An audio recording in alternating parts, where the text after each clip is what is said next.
اور آج سے تقریباً 5 دن بعد ہندوستان کے سرزمین بریلی شریف کے تاجدار جناب سیدی اعلیٰ حضرت امام محمد رضا خان فاضل بریلوی آپ کا بھی عرس مبارک ہے۔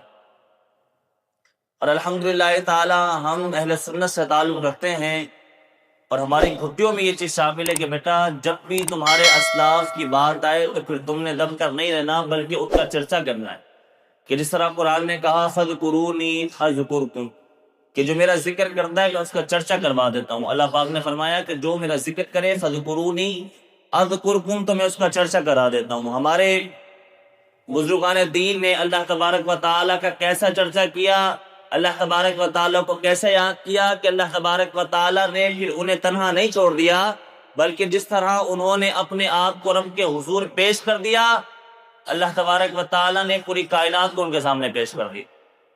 فَاذْكُرُونِي أَذْكُرْكُمْ۔ تو آج 20 تاریخ یعنی داتا صاحب کا عرس بھی ہے، اور 5 دن بعد سیدی اعلیٰ حضرت کا عرس بھی ہے، تو یہ سارے بزرگ ہمارے سر کے تاج ہیں۔ تو یہ دونوں اشخاص کا اس مختصر سا ذکر کرتے ہوئے، اور پھر ان کی زندگی سے جو چیز ہمیں سیکھنی ہے اور جو چیز ہمیں سیکھنی چاہیے تھی، اور آپ کی حیات طیبہ سے جو درس جو سبق امت کے لیے ہے، اسی پر بات کریں گے انشاءاللہ۔ اب آپ سوچ سکتے ہیں کہ آج سے 1000 سال پہلے سرزمین لاہور پر کیا ہوگا؟ کچھ بھی نہیں ہوگا، جنگل جنگل ہوگا، لیکن اللہ تبارک و تعالیٰ کے بزرگوں کی یہ شان ہوتی ہے کہ وہ جنگل میں بیٹھ کر جنگل کو منگل بنا دیتے۔ آج سے 1000 سال پہلے کچھ نہیں تھا، لیکن آج جا کر دیکھیں داتا صاحب کے عرس میں کہ وہاں پاؤں رکھنے کی جگہ نہیں ہے۔ تو یہ اللہ تبارک و تعالیٰ کے ولیوں کی شان ہے۔ اب کوئی بھی چمار کھڑ ہو کے بول دے جی بابت شہی کوئی نہیں، تو ایسے لوگوں کی بات میں ہمیں نہیں جانا۔ بڑی پیاری بات وہاں کے خطیب نے کہی، میرا دل خوش ہو گیا سن کر۔ وہ خطیب صاحب کہہ رہے تھے کہ بھائی اب سوشل میڈیا پر لوگ بیٹھ کے یہ کہتے ہیں بابت شہی کوئی نہیں، تو بولے بھائی باب شیخ کوئی نہیں، تو اتنے لوگ کیا ولیمے میں آئے تیرے ابا کے؟ اتنے لوگ جو ہزاروں کا لاکھوں کا مجمع اٹھ کر آ گیا، تو پھر یہ تیرے ابا کے ولیمے میں آئے اگر بابا کوئی شیخ نہیں ہے؟ تو اللہ تبارک و تعالیٰ نے جہاں بیٹھتے ہیں اللہ تبارک و تعالیٰ کے بندے، تو وہاں رونق کی رونق بکھیر دیتے ہیں۔ کل ہی کی بات ہے، علماء کنونشن میں میرا جانا ہوا، سائڈ پڑھنا منگو پیر سے تھوڑا سا آگے کی طرف، تو وہ رستے میں مزار تھا منگو پیر کا، کل کی بات ہے رات میں۔ تو میں نے کہا چلو جی چل دیتے ہیں، کنونشن میں بھی جانا تھا، شرکت کر لیں گے۔ آپ یقین کریں مزار شریف پر 10 منٹ بیٹھنا میرے لیے بھاری ہو گیا۔ 10 منٹ کے اندر میں کہتا کہ میرے پاس قلم اور کاپی ہوتی ہے نا، میں اتنے خرافات لکھ کے آ جاتا ہے، میں آج پورا بیان اس پر کر دیتا۔ اتنے خرافات مزار کے اوپر ہو رہے، اتنے خرافات۔ چلے آج ادھر بیٹھے ہیں تو یہ شرعی مسئلہ بھی ذہن میں آگے سماعت فرما لیں، جو مزارات پر جاتے ہیں نا، مزارات پر چادریں نہ چڑھایا کریں، چادریں نہ چڑھایا کریں۔ آپ بولیں گے عجیب بات کر رہے ہیں کہ اللہ معاف کرے کوئی کہ ادھر ادھر تو نہیں چلے گئے امام صاحب، لیکن بات دراصل یہ ہے کہ میرے امام نے فرمایا، ہم امام کی پیروی کرنے والے ہیں نا، ہم امام کو سمجھنے والے ہیں، امام کی سننے والے ہیں۔ اور یاد رکھیں جو بندہ امام سے آگے پیچھے ہوتا ہے نا تو پھر آگے پیچھے ہی ہو جاتا ہے۔ تو ہم امام کے تابع لوگ ہیں۔ ہمارے امام حضرت احمد رضا خان فاضل بریلوی، آپ نے فرمایا کہ مزار کے اوپر ایک چادر چڑھائی جائے۔ کتنی؟ سارے بھائی بولیں کتنی؟ ایک چادر۔ اب میں وہاں گیا نا، اب کل ویسے ہی 14 اگست کا دن تھا، تو لوگ ویسے ہی سیر و تفریح کے لیے نکلے ہوئے تھے، تو کس نے بھولے پٹکے جو رستہ دیکھ لیا تھا منگو پیر کا، وہ چلا گیا، اور وہاں جا کر اتنی لمبی تیل لگائی ہوئی چادروں کو۔ اور وہاں کیا ہو رہا ہے؟ ہو یہ رہا ہے کہ انہوں نے چادر اتاری، واپسی پیک کی، واپسی دکان میں جا رہی۔ مطلب یہ ایک سرکٹ چل رہا ہے، وہاں سے بک رہی ہے مزار پہ آ رہی ہے، واپسی بک رہی ہے مزار پہ آ رہی ہے، واپسی بک رہی ہے مزار پہ آ رہی ہے۔ اگر چادر کو زبان دے دی جائے نا تو وہ بھی بولے گی بھائی رحم کر، سارا مجھ سے کمائے گا کیا؟ اس طرح کے خرافات ہمارے مزارات پہ ہو رہے۔ ہار کا بھی یہ سلسلہ ہے کہ وہ تربت پہ جا رہا ہے، واپسی دکان پہ آ رہا ہے، تربت پہ جا رہا ہے، واپسی دکان پر آ رہا ہے، حتیٰ کہ وہ اتنی مرتبہ گھوم گیا کہ اس کے پھول ہی مرجھا گئے۔ تو یہ کاروبار اس طرح کا بنا لیا، اور اس طرح کے خرافات۔ میرے امام نے فرمایا کہ جب بھی مزار پر جائیں تو کہا کہ مزار سے نا 4 ہاتھ دور کھڑے ہو۔ کتنے؟ کہا کہ 4 ہاتھ مزار سے دور کھڑے ہوں، اور سرہانے کی طرف کھڑے ہو کر جو آپ نے پڑھنا ہے وہاں پڑھیں، دعا کریں اور دعا مانگ کر آ جائیں۔ یہ طریقہ ہے۔ کل بیٹھے ہوئے میں دعا کر رہا ہوں، ایک بزرگ آئے، آتے کے ساتھ ہی اللہ اکبر، ڈائریکٹ قدموں میں بالکل جھک گئے، سجدے کی طرح جھک گئے. اور میں بیٹا بس سوچ رہا، میں نے بولا یار بزرگ کو میں کیا بولوں، لیکن جتنا مجھ سے ہو سکا میں نے ان کی اصلاح کی کوشش کی. اچھا ایسے لوگوں کی اصلاح کرنا بھی بڑا مشکل ہے، آپ اصلاح کرو تو آپ کو ایسے خطرناک نظروں سے دیکھیں گے جیسے ابھی چیر پھاڑ دیں گے یہیں پہ.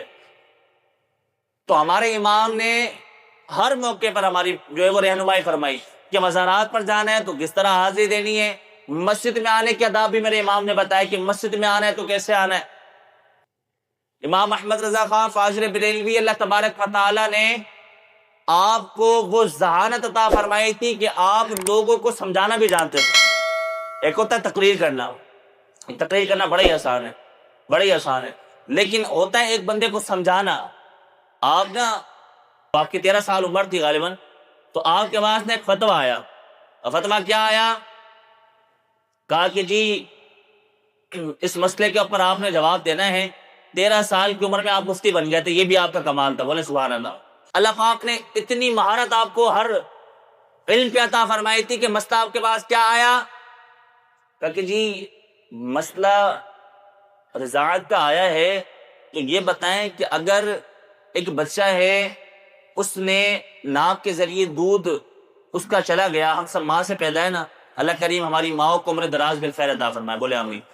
تو میرے امام کے پاس مسئلہ آیا کہ ایک بچے نے دودھ اس کے پیٹ میں گیا لیکن ناک کے ذریعے گیا، وہ کیا رضاعت ثابت ہوگی یا نہیں ہوگی، یعنی وہ اس کا رضاعی بیٹا ہوگا یا نہیں ہوگا. اچھا جب فتوے کے اندر نا سوال تھوڑا پیچیدہ ہو جائے نا، اس کا رخ تبدیل ہو جائے، تو یہ فتوے دینے کا والے کی بڑی آزمائش ہوتی ہے. لیکن قربان جائے میرے امام کر، میرے امام نے فرمایا کہ دودھ منہ سے جائے یا ناک سے جائے رضاعت ثابت ہوگی، وہ اس کا بیٹا ہو گیا.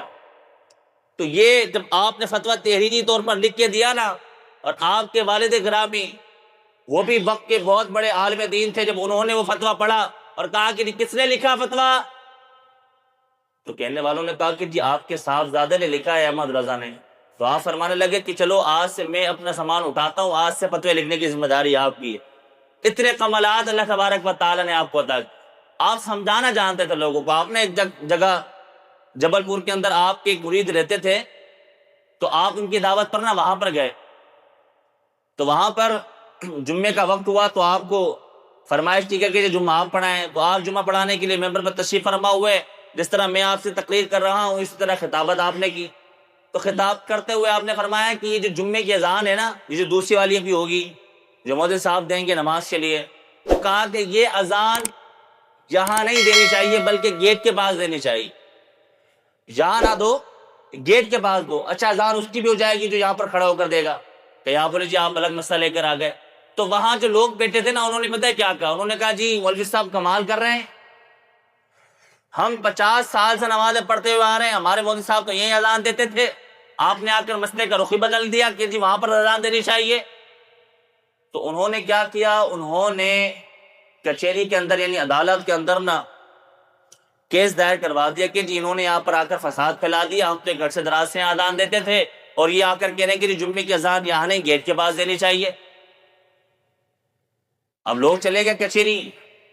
دوسرا دن آیا تو کہا کہ جی بلایا جائے امام احمد رضا خان فاضل بریلوی کو بھی بلایا جائے، جو دوسری طرف پارٹی تھی جس نے کیس دائر کیا تھا کا اس کو بھی بلایا جائے، تاکہ دونوں کا فیصلہ سن کر پھر جو حتمی فیصلہ ہو وہ دیا جائے.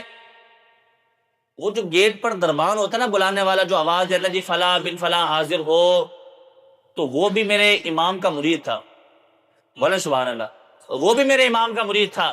میرے امام نے سارا مسئلہ اس کو بتا دیا، کہا کہ تم نے اس طرح کرنا ہے. اب جج نے کہا کہ جی بلایا جائے احمد رضا خان صاحب کو بلایا جائے. تو وہ جو دربان تھا نا، اس نے کیا کیا؟ اس نے باہر جانے کے بجائے جج کے سامنے کھڑا ہو کر کہنے لگا کہ جی احمد رضا بن نقی علی خان حاضر ہو.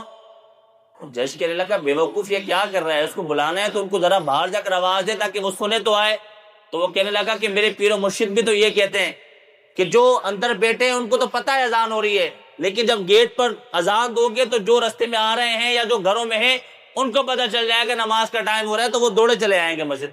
میرے امام بھی تو یہ کہتے ہیں. تو اللہ تبارک و تعالیٰ نے میرے امام کو وہ صلاحیت عطا فرمائی تھی کہ آپ لوگوں کو سمجھانا جانتے تھے.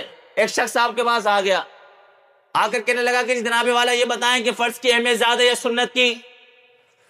تو آپ نے فرمایا کہ بھائی فرض کی اہمیت زیادہ ہے، فرض تو فرض ہے۔ تو کہا اگر فرض کی اہمیت زیادہ ہے تو آپ وضو کرتے وقت ڈائریکٹ منہ کیوں نہیں دھوتے؟ پہلے آپ ہاتھوں کو دھوتے ہیں، کلی کرتے ہیں، ناک میں پانی چڑھاتے ہیں، یہ تو سنت ہے۔ چہرہ دھونا فرض ہے تو آپ ڈائریکٹ چہرہ کیوں نہیں دھوتے؟ تو اللہ تبارک و تعالیٰ نے میرے امام کو وہ بصیرت عطا فرمائی تھی کہ میں نے کہا آپ لوگوں کو سمجھانا جانتے ہو۔ آپ نے کہا کہ ہم یہ طریقہ اس لیے اپناتے ہیں کہ میرے آقا مولا نے فرمایا کہ جب بھی تم وضو کرو تو یہ دیکھ لیا کرو کہ پانی زیادہ ٹھنڈا یا زیادہ گرم تو نہیں ہے۔ اگر پانی زیادہ گرم ہو تم نے وضو کیا تو تمہارا منہ جل جائے گا۔